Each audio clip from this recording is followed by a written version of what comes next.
Hi, it's Brittany Peterson. I'm one of the coaches for Peak Run Performance. So we did a video earlier, you can check it out. It is on pre-run activation drills. And so now this time we wanted to go over something of just how do you cool down? Is there anything you can do, like if we're having some tightness or some problem areas?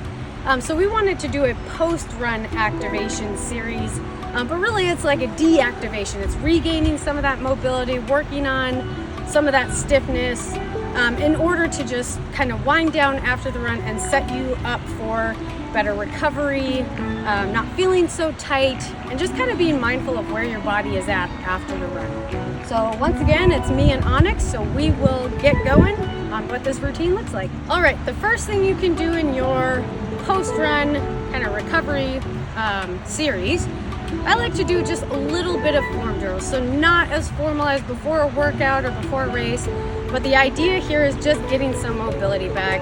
So it could be simple, just some butt kicks. Again, no distance required. It's really just getting that range of motion.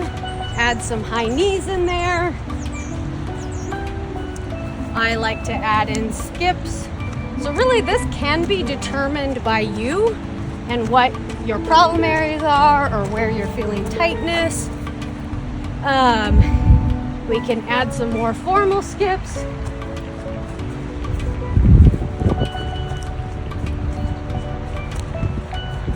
You could add in things like just light, gentle stride outs if you wanted to, but the idea again, not to fatigue yourself, but to just kind of progress that range of motion, get that little bit of mobility from a relaxation kind of cool down type perspective. All right, the second one I like to do is going into our laying on our belly, and we could get into that Cobra to kind of stretch out, and that feels good. But we could also go into kind of getting some activation with Cobra lifting, which is really nice for stretching the low back out. But again, I think a combination of what you need. It's not always about like getting re-fatigued. The idea is to kind of stretch out. So again, make sure that you're lowering those shoulders. You can add a little head tilt to it. Anything that you're needing to kind of relax the body. All right, number 3, we're gonna go into some bends. So we're gonna hit all of the planes, forward, backward, side to side. So I like to do this kind of in a circle.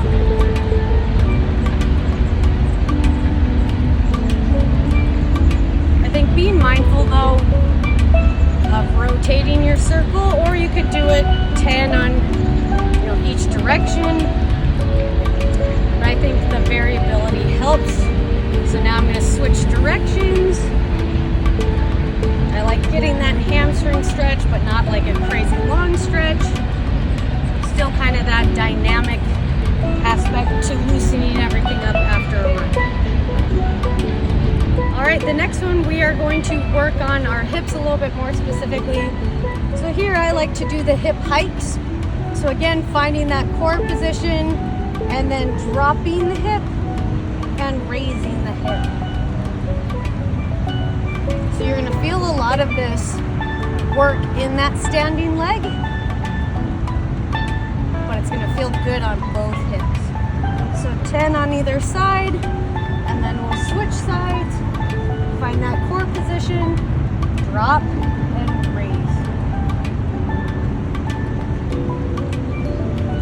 This can help you figure out a little bit more with your hips as well, as I know a lot of us have issues that kind of stem from the hips.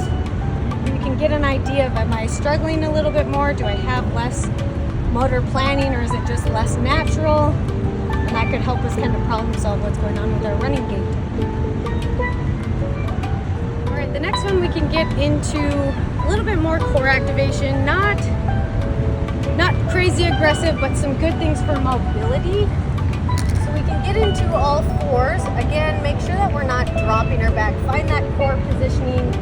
And we could add fire hydrants. So many people do fire hydrants to get that range of motion, but see how my back is rotating?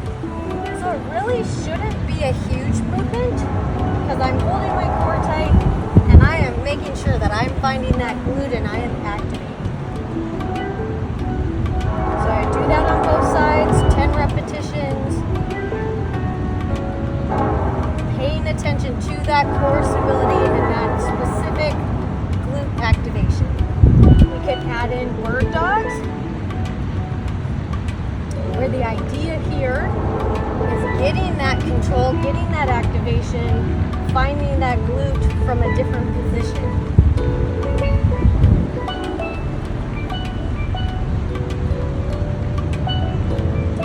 Okay, then I like to add in just some gentle hip abduction. So again, I'm making sure that that leg is fairly kind of behind me, not in an exaggerated way, but making sure that I'm not getting the front of the hip. I am activating that glute.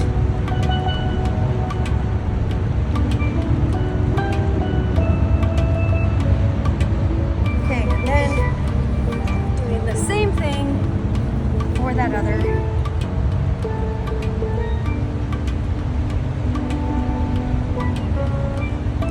Again, making sure that I don't have the tendency to creep forward or I'm going to get too much from the anterior hip. I'm keeping it just a little bit back to make sure I'm targeting my glute. All right, 10 and 10 there. All right, finally, I'm going to add in just a little bit of stretching. So I can add that quad stretch, doing both sides.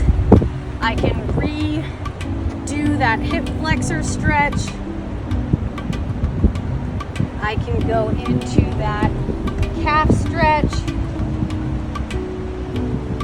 This is basically, up to you as an individual, kind of listening to your body, maybe talking to your physical therapist on what areas are tight. And then making sure that we're just treating it well. You could add your foam roller, any of the things that we've kind of talked to you guys about before. But getting those prolonged holds, up to 60 seconds if you can, and then just picking kind of the areas that make the most sense for your body. All right, everybody, thank you again for tuning in.